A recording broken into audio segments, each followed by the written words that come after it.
Before you opened your eyes this morning, what was waiting for you? A notification, a deadline, a problem you still haven't solved? Maybe nothing was actually wrong. The room was quiet. You were safe. But somewhere inside you, the alarms were already beginning. Check the phone, check the time, check the news, check your body, check whether everyone else is moving ahead without you. We live longer than most of our ancestors. We can cross oceans in hours and speak to someone on the other side of the planet instantly. Diseases that once destroyed entire communities can now be treated or prevented. So why does peace still feel so difficult? Why, after escaping so many ancient dangers, do we seem to carry danger everywhere? Perhaps we did not eliminate the old gods. Perhaps we replaced them. And the new god is anxiety. Not literally, of course. Anxiety is an emotion, an evolved warning system, and for millions of people, a serious and treatable mental health condition. It is not a supernatural being. But consider the resemblance. Gods have traditionally commanded attention. They told people what to fear, what to value, what sacrifices to make, and which rituals must be performed. Anxiety does something eerily similar. It demands that we check, refresh, compare, prepare. It asks us to sacrifice sleep to tomorrow, peace to productivity, and the present moment to disasters that may never arrive. And like the most demanding gods, it never clearly tells us when we have done enough. Have you ever finished everything anxiety asked of you? Or did it simply give you a new command? To understand how we arrived here, we have to return to a world that was far more dangerous than our own, but perhaps in one strange way, more understandable. Imagine standing in ancient Mesopotamia. The river has failed, the crops are dying. A child is sick, an army has been seen beyond the city walls. There are no weather forecasts, germ theories, or emergency broadcasts. You do not know why these things are happening, but your culture tells you that the world is not empty. The storm belongs to a god. The city belongs to a god. Justice, fertility, war, and harvest all have places within a living cosmos. This religious world could be frightening. A person might fear divine anger, hostile spirits, or punishment. Ancient religion was not an endless source of comfort, but suffering had a language. When disaster came, it could be interpreted as fate, disorder, offense, or a conflict among powers greater than oneself. Ritual specialists read signs. Priests performed ceremonies. Families prayed, mourned, and sacrificed together. Fear was not necessarily smaller, but it had a shape. And when fear has a shape, people can gather around it. What shape does our fear have now? We know more than the Mesopotamians ever could. We understand storms, infections, and planetary motion. Yet knowledge has produced a strange side effect. The more causes we discover, the more threats we become capable of imagining.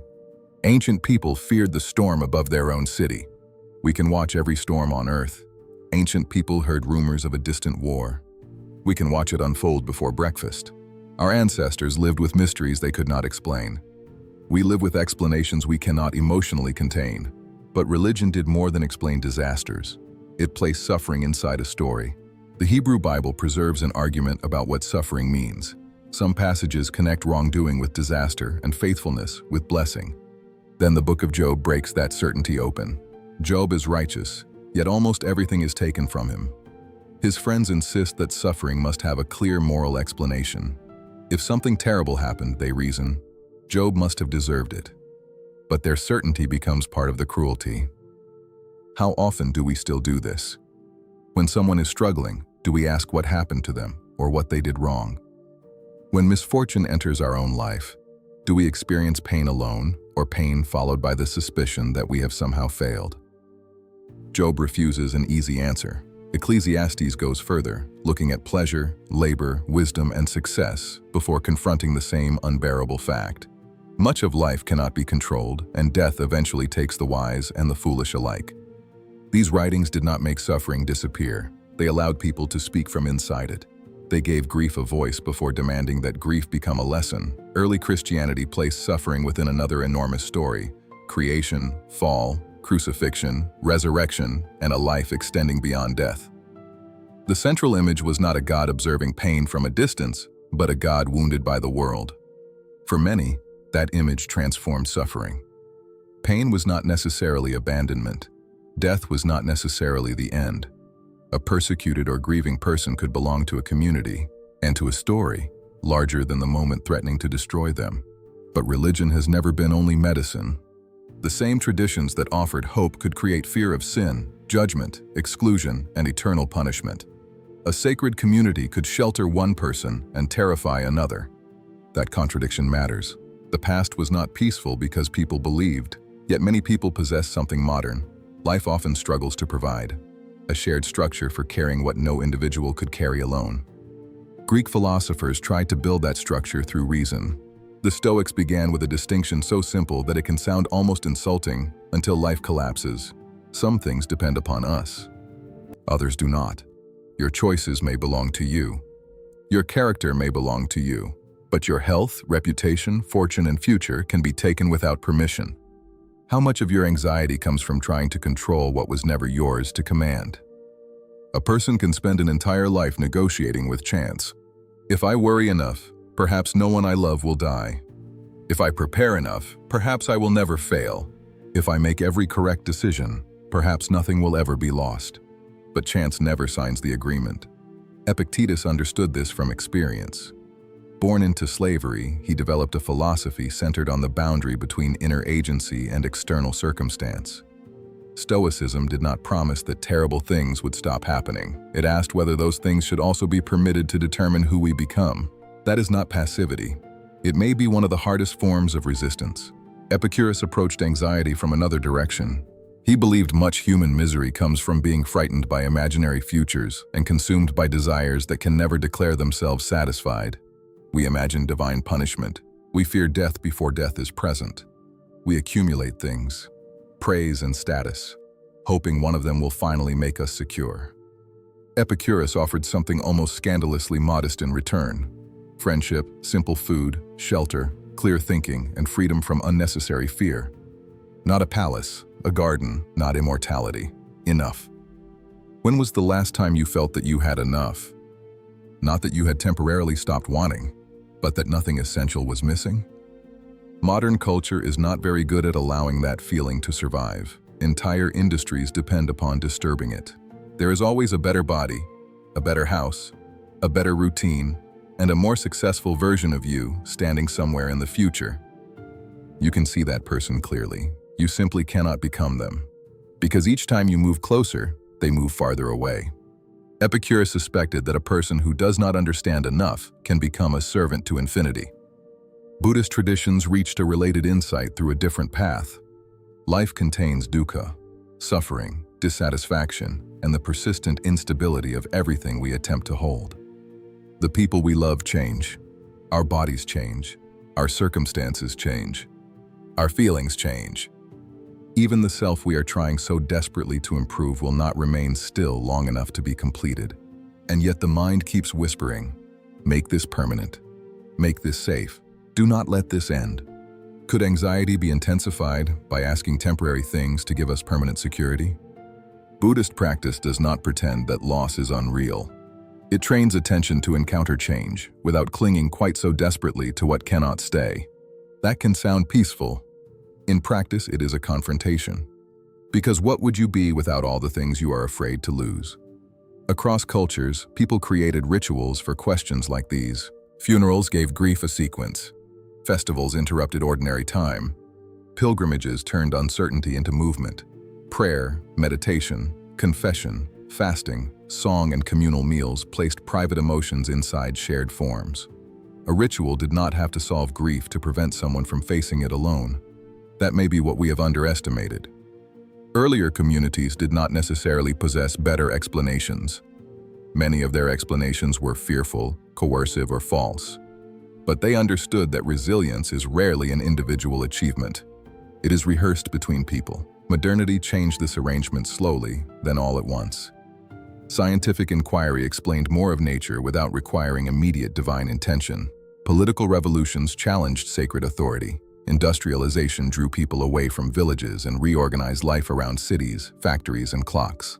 The world became increasingly measurable, predictable, administered, but knowing how something happens is not the same as knowing what it means. Science can explain how lightning forms. It cannot tell a grieving family what the dead now require of the living.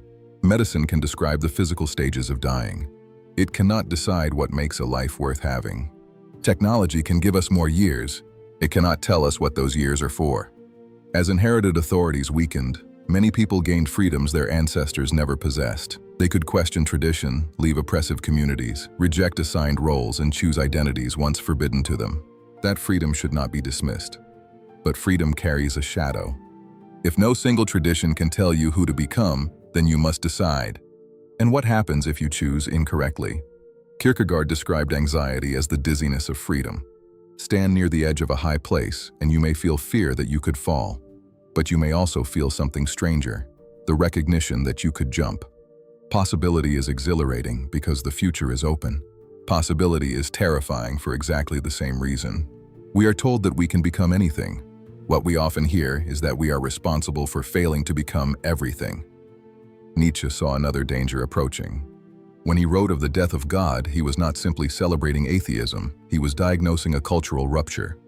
What happens when a civilization loses confidence in the values that once organized it, but has not yet created anything strong enough to replace them? The temples may remain standing. The rituals may continue.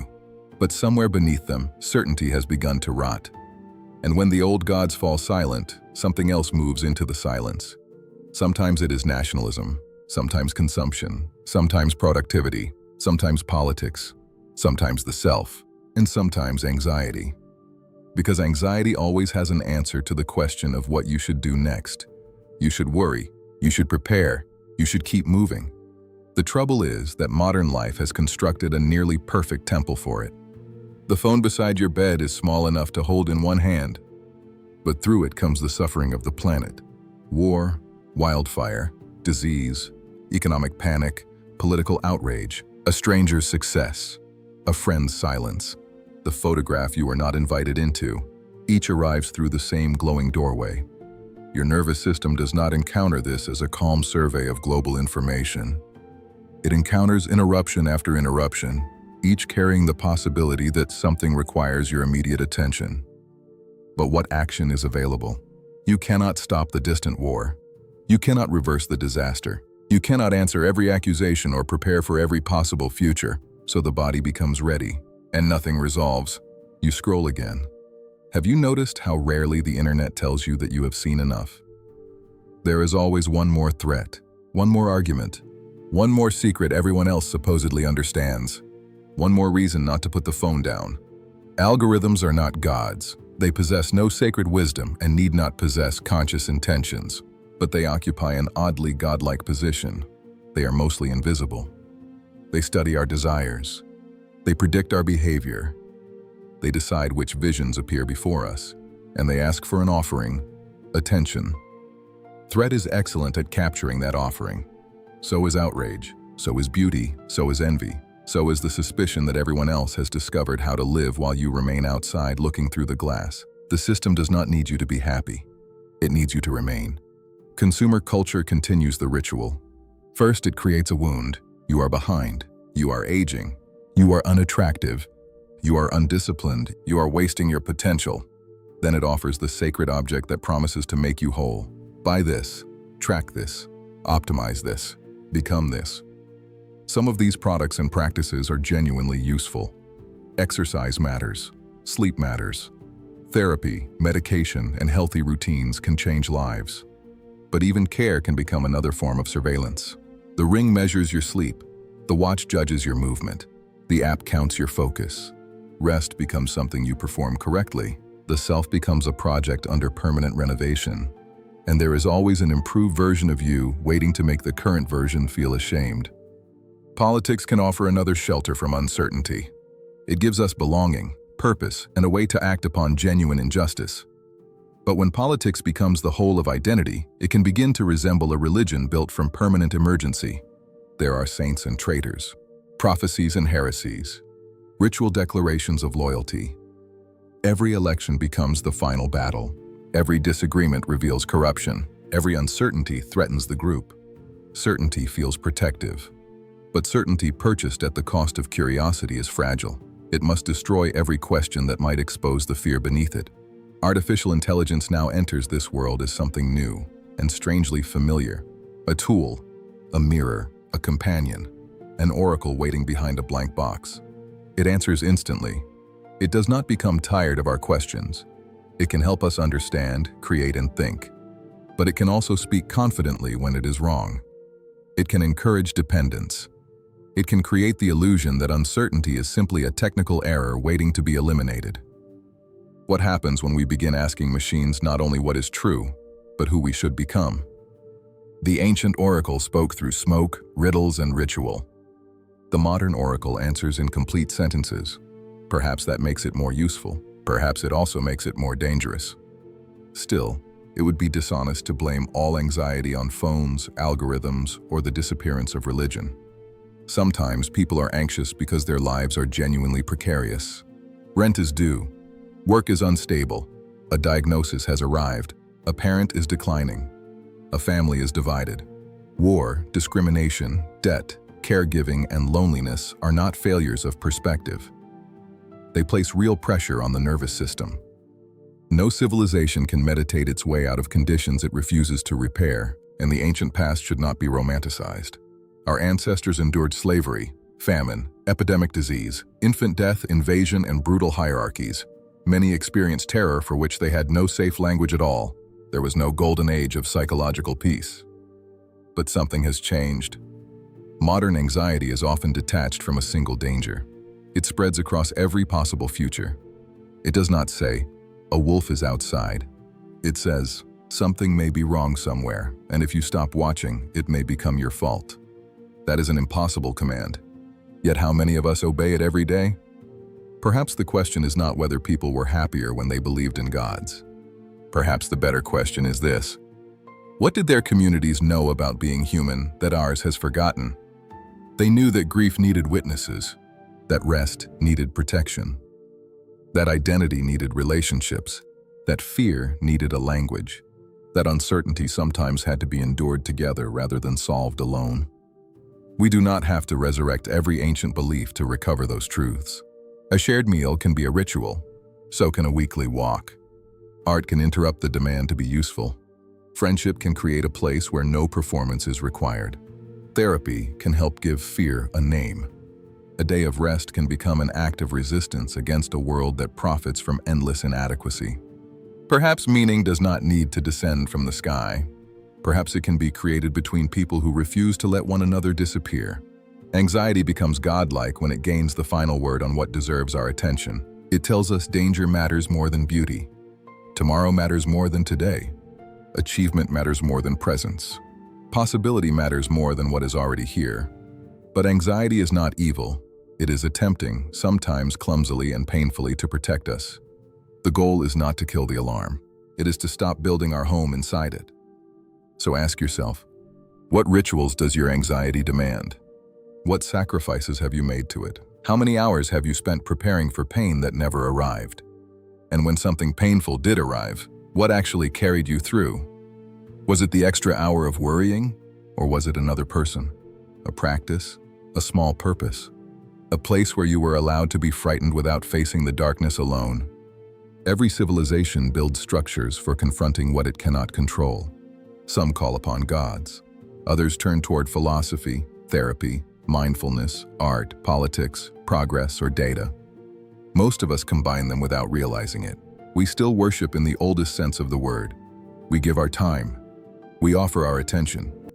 We arrange our lives around what we believe can save us.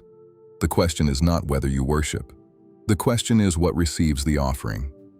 If this journey has helped you see the hidden forces shaping ordinary life, subscribe to Unmasking the Gods. And tonight, when the screen glows beside your bed and the world once again demands that you check, choose, improve, and react without end, wait for a moment. Do not ask how you can finally control everything. Ask something quieter. What is already here? Who is here with me? And what would it mean, just for tonight, to believe that this is enough?